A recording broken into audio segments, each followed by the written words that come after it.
Hello there everyone, Mediocre Otaku here, and today I'm going to be doing the Q&A video that I said I was going to do. So I'm just going to get right into this. I have a fair list of questions. Two people basically asked me the same thing, so I'm going to combine them into one. And I'm going to try to put timestamps in the description. So if you just want to hear your questions get answered and you don't care about anyone else's, you can just find them that way. But I'm going to pronounce both of these names wrong because, well, I might not. I might get lucky. But Sarita Rajesh just asked me a very broad question, which was how to collect. And then Joseph Bahorquez, sorry, went into a little bit more detail. He asked me 3 separate questions, all pretty much relating on how to collect. The first one being if I have any tips on how to budget a collection. Well, my first tip would be to know, assuming you're working, how much income you pull in a month. And then kind of figure things out from there. Obviously, finding stuff on sale is a huge help. And unless it's a series that I really, really like and I need to have the newest release right away, I tend to get everything when it's on sale. So sometimes I'll have over the holidays, there's all sorts of anime sales going on, so I usually spend a ton of money on stuff at that point. I bought so much One Piece at this past holiday season. So yeah, know how much you're taking in so you know how much you could potentially spend, and then go even further by trying to wait till the stuff goes on sale, if you're willing to wait for that. His second question is, what do I recommend to organize a collection? And organizing my stuff is kind of a constant problem because I kind of have a bit more than I really have space for at this point. I have these shelving units screwed into my wall in my room, and those hold a pretty good amount of stuff. I also have shelving units in my basement. They're these wooden things that you can stack on top of each other, so you can just have them go about this high, or you can stack another one on top of it and double the size. Those are pretty nice. They're not too wide, but if you can find anything like that, those are good. I've also thought about getting, I don't even know what they're called, but if you go to a retail store, you'll see these things where they have stuff and you can rotate the display kind of. If I could get something like that, that would save me probably a lot of room, and I should probably get something like that at some point for my standard edition DVDs. And his third question is, where's the best place to buy anime from? And yes, websites, stores, etc. The only retail stores that I would ever try would be Walmart or Target. At FYE, the stuff there is way more expensive than you'll ever find it online, unless you get the stuff used. I got a used copy of the Berserk series for $30 one time there, which I couldn't pass up. It was beat up, but I was still able to watch all the discs, even though those were all beat up too, and I should probably buff them out. Although I have another version of Berserk, so it doesn't really matter a whole lot.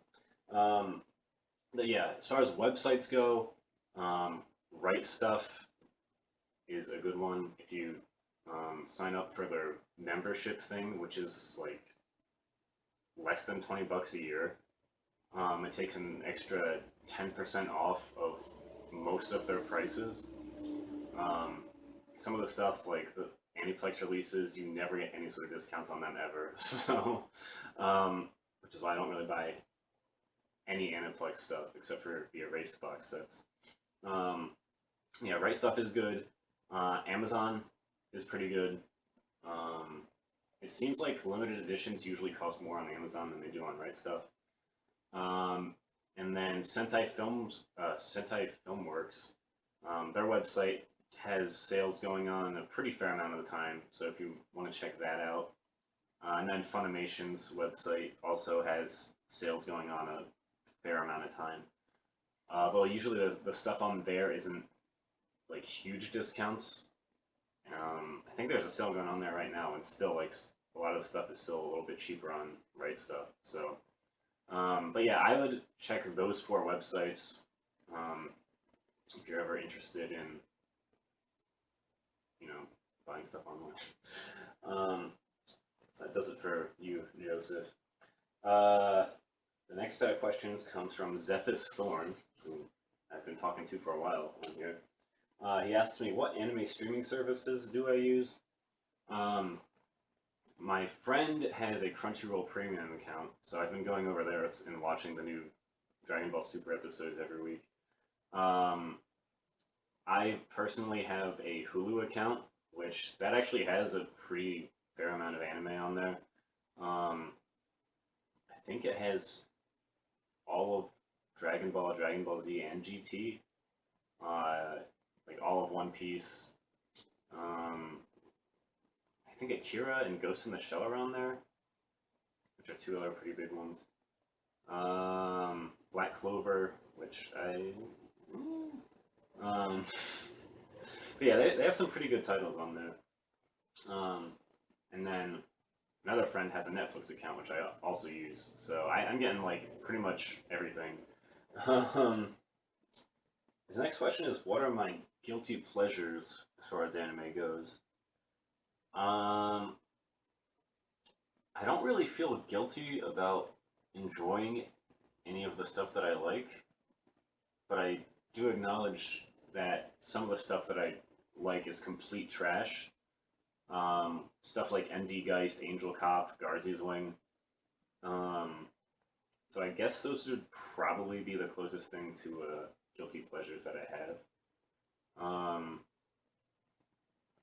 I remember having fun watching Ikitozen, but I haven't seen that in a while, so I don't even know if I would still like it.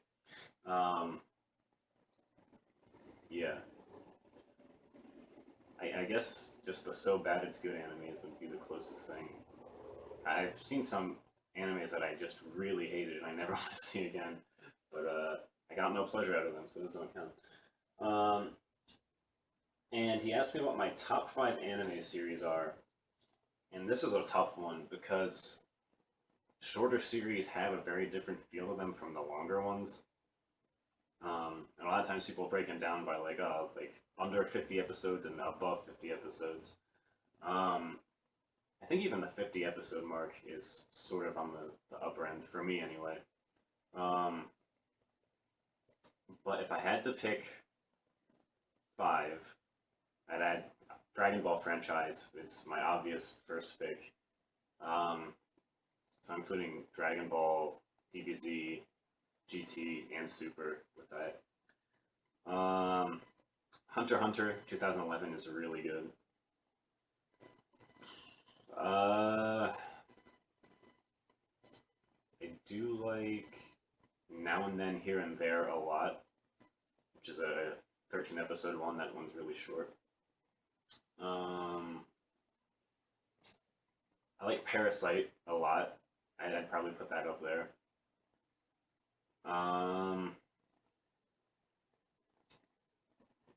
And for the 5th one, like there's so many shows that I want to put on this list. So I'm gonna have to go with Fist of the North Star, I guess. I don't like all of the shows in that franchise. I wasn't a huge fan of the cartoon Fist of the North Star movie or the live action one. I haven't gotten around to watching more of DD Fist of the North Star. I watched the first episode and I thought it was pretty fun, but I haven't continued to watch it. Legend of the Dark King, which is all about Rao's backstory, is really good. If you're a fan of the original show, I'd highly recommend checking that out too. Yeah, other contenders would be One Piece and JoJo's Bizarre Adventure.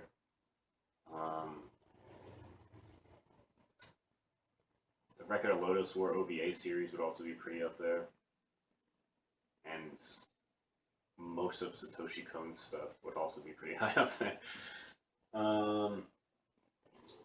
Next set of questions from BreakOps 17. First question is, what inspired me to do unboxing videos?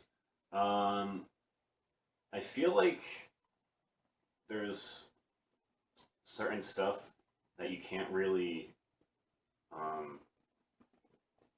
learn from reading the descriptions of products or seeing pictures of them online. I feel like you kind of have to see them in person to fully understand what you're getting. And like a lot of stuff like the region coding, they never really include in the descriptions a lot of the time, which is important for a lot of fans. So I guess my main reason is to kind of help keep the community as a whole informed as to what's going on. Obviously, I don't buy every release, but I buy a fair amount of stuff, and I try to buy all of the big shonen titles, which is what most of the community is into. And yeah, I guess that's my main reason. Second question is, what is my opinion on Dragon Ball Super so far, sub or dub? I am not one of the people that minds Masako Nozawa's version of Goku. When I was a kid, I watched through all of GT in Japanese with my dad. So that voice really grew on me because in like third or fourth grade I'd already been exposed to it, whereas a lot of people weren't. Obviously, a lot of people now have to get kind of used to it if they want to keep up with Super and Sub. Like,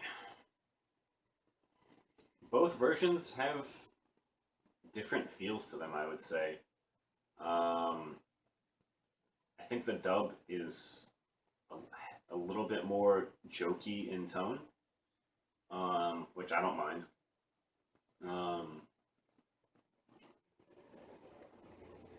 Man, this is tough.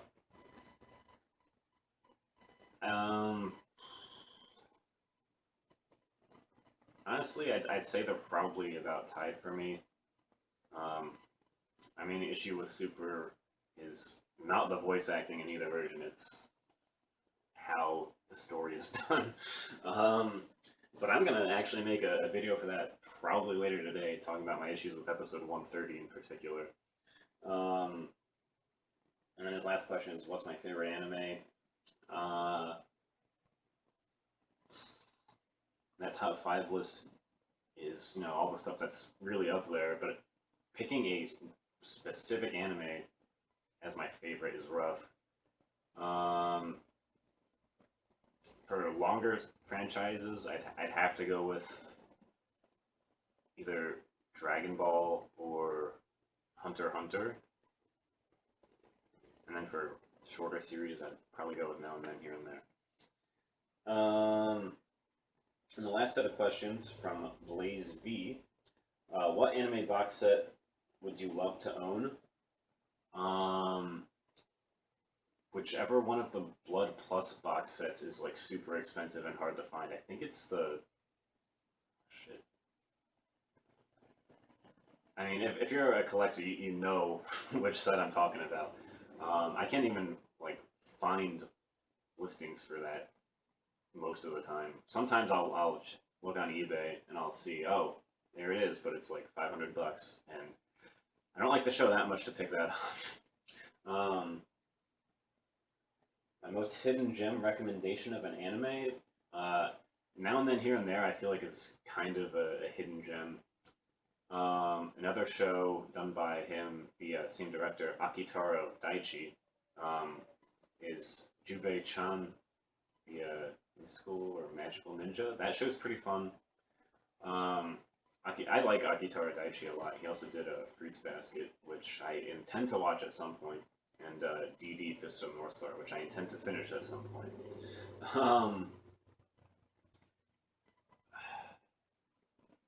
If you want to see something terrible and completely void of anything good, I would say check out the 2001 version of Babel II. It has just terrible animation.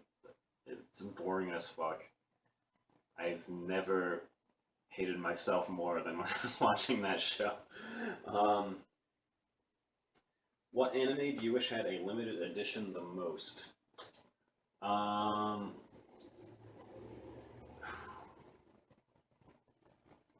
have to say I'd really like a Fist of the North Star limited edition. I just think there's no chance of that ever happening. As far as stuff that could maybe happen down the line, I would totally pick up any Dragon Ball Super limited editions that they release. And they put up the pre-order for Berserk 2017, but they only posted a standard edition. So if they don't do a limited edition for that, I would like that. Even though that show is kind of a mess, I still love it. Anime that you hate that everybody else loves. I was not a huge fan of Akira. I really liked the first half, and then in the second half, I felt like everything just like stopped making sense. So there's that. I like Cowboy Bebop, but I don't love it as much as most other people do. I just think it's a pretty good show.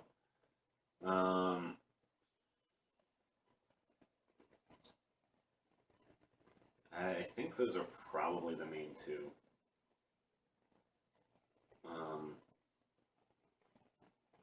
Yeah, I'd go with those two. And then finally, what retro anime would you love to see get licensed? Dr. Slump is my number one. Discotheque released the movies, released some of them. I don't think they released all of them. I think they only released some of them. And yeah, I'm a huge fan of Dragon Ball, so I want to see what Toriyama was doing before Dragon Ball. So we have the movies, and then there was that bit in the original Dragon Ball when they were fighting the Red Ribbon Army, where Goku ended up in Penguin Village. I think that's the village that all that takes place in. So we got to see Arale and all the other characters, which was fun. So I would totally pick up any more Dr. Slump stuff that gets released in the future. I'd also love to see the rest of Saint Seiya get released at some point. We have the first 73 episodes, the movies, and the Lost Canvas, but we don't have all of the original series. Saint Seiya Omega, I don't know if I'd probably pick it up. But we don't have the OVAs that were done. All right, like we're missing a lot of Saint Seiya stuff, and I really think we should get that at some point. I also don't really know if this is considered retro because it came out in the kind of mid 2000s. But the Fist of the North Star movies and OVAs thing that they were doing, where they like reanimated the key points of the show. I'd like to see that because that looks pretty cool. Although I wasn't a huge fan of New Fist of the North Stars, and if it's kind of done like that, then. But I feel like it just probably has stronger source material, so I'd like it more.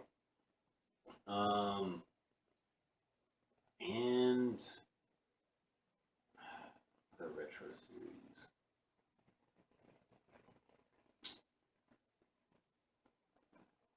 Yeah, I don't know. I'd love to see Kuroko's Basket get licensed over here at some point, but that's not retro.